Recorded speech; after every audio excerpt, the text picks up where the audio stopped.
Hey everyone, Ashley Mailloux here with the Daily Racing Forum. This Sunday, June 25th, up at Woodbine is the Alywow at 6.5 furlongs on the turf course. It's race number 7 on their program, $100,000 on the line. This is for 3-year-old fillies, and we'll take a look at this group. It's a pretty big field. All in all, 9 fillies will square off in this year's edition. And just looking at some of the names in here, up and down, this one trained by Chad Brown, who had a boatload of trouble, I thought, last time out in the Hilltop at Pimlico. Now going to make her 4th career start at her 4th different racetrack.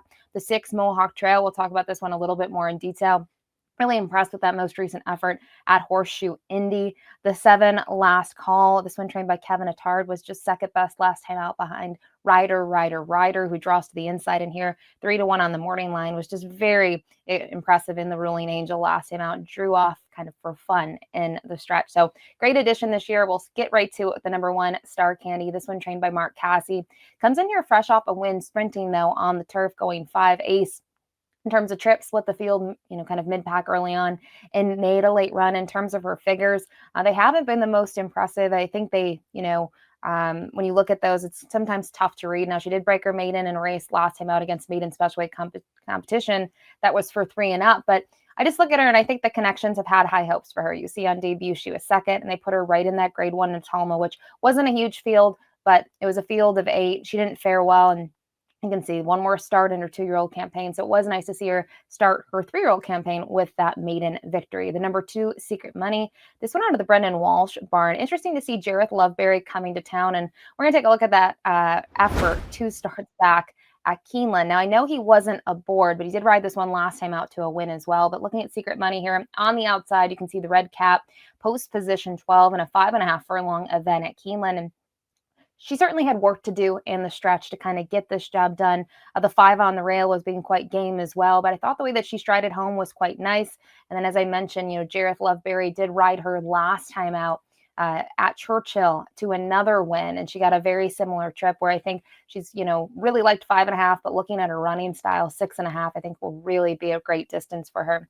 And just Brendan Walsh, he does well with the horses that he does ship up to Woodbine. The number 3, Up and Down, I mentioned, did disappoint last time out in the Hilltop. Now, I thought about showing the replay. It was just way too long, and I didn't want to drag it out. But if you watch the race at Pimlico, in terms of her trip, she was a little rank in there. You can watch she was keen. She was throwing her head up from the bridle, and you can kind of see her just getting aggravated like that in the stretch. And I think she also kind of ran up on horses at one point as well. So once she settled, it took most of the race to get her really settled. And I think at that point, when your jock is trying to fight to calm the horse, I think she was just tired at that point. So she did finish 4th, though, in that field of 11. Prior to that, she was another horse in this field that graduated to Keeneland and did it quite nicely at a mile. So it's interesting. She's going to cut back in distance, but knowing that she's been a little geared up, especially in that last effort, it's going to be interesting to see her cut back to 6.5 at Woodbine. Kazushi Kimura booked to ride, always a positive sign as well.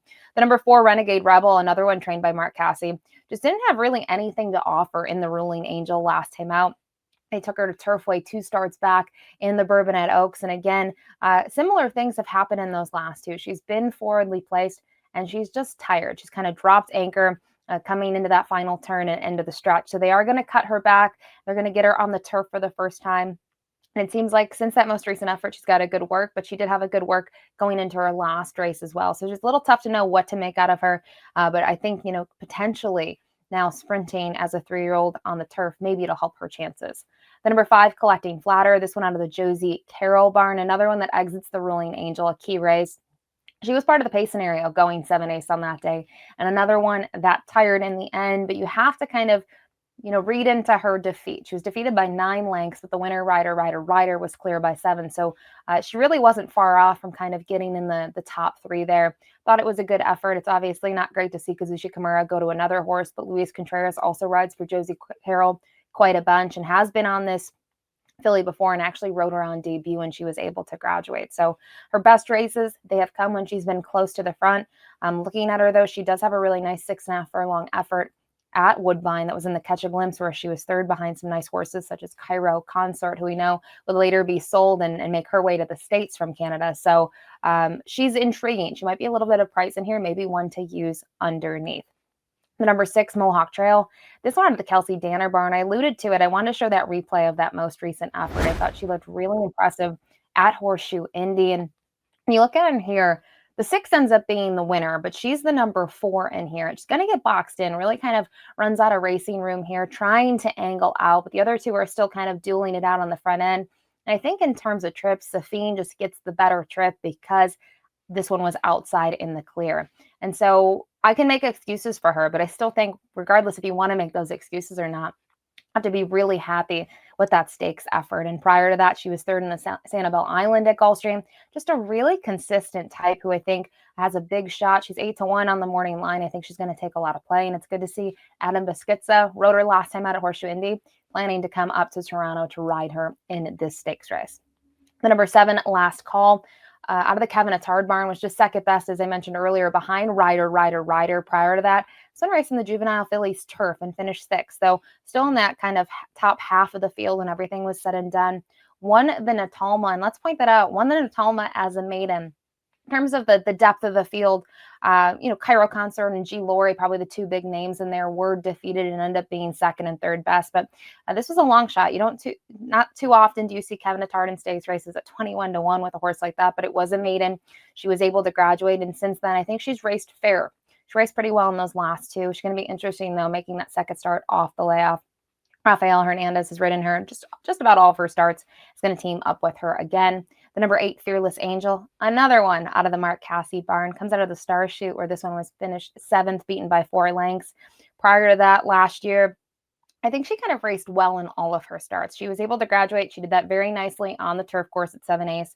They cut her back to 5 Ace, and she was doing it on the front end and just got nosed out in the end. And they, from there, they tried some different things with her. Another one, just making that second start. We know Woodbine doesn't gear up till April, so it's kind of a common theme here, but she could improve. Curious, though, to see her back on the turf. It's been a couple of starts, and then rounding it out. Final time I'm going to say this. Trained by Mark Casse, the number 9, Rider. We'll take a look at her most recent effort. She was just so impressive in the Ruling Angel. We're going to pick it up kind of middle of the turn here. You can see she's the number 5, and as I mentioned, a bunch of horses exit this race. Collecting Flatter was that pace setter and is going to tire. But when Patrick Husbands calls upon her, he looked very confident in the turn and the stretch. Just has to ask her a little bit, shakes the reins, and a couple taps from the whip, and she just keeps on going here. Ends up being much the best. Everyone else is a little tired at this point, not as fit maybe to get the job done, but you can see he just kind of showed her the whip from there, and she ends up drawing clear by 7 lengths. Prior to that, she showed up in both of her starts. Just a really consistent type. Just going to make her 4th career start, and I think she's the type, when you look at that performance, how fit was she really for that race off that long layoff? I think she can actually really step up against this bunch. So that's the field of 9. Really interesting race in terms of, I think, the exotics and maybe where to land. But ultimately, I went with some local horses, and I went with some of the shippers. And on top, ended up going to the number 2, Secret Money. Just looking at basically all of her races, even though her debut was only a 4th place finish. I like her running style. I'm hoping with the 6.5 furlong, she gets a little bit of pace to run at, where other horses are coming out of races that were longer on the synthetic surface up at Woodbine. I like her getting added ground. I think it's a positive sign to see Brendan Wall shipping. Jareth Loveberry coming to town. I just think her numbers also are really strong. Now, the number 9, Rider, as I alluded to, I think she's going to just continue to move forward from here. I don't think she was necessarily 100% ready to roll off that long layoff, but to see the way she crushed a lot of her rivals who she'll face again, have to give her respect in here. The 6, Mohawk Trail. Depending what the price of her is, I think she's a huge horse to use in here. She's going to be kind of rolling from off of it, but she's been tactical enough.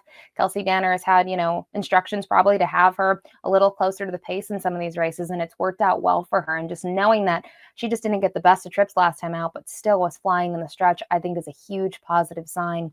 And then rounding it out, the number 3, Up and Down. It's Chad on the turf.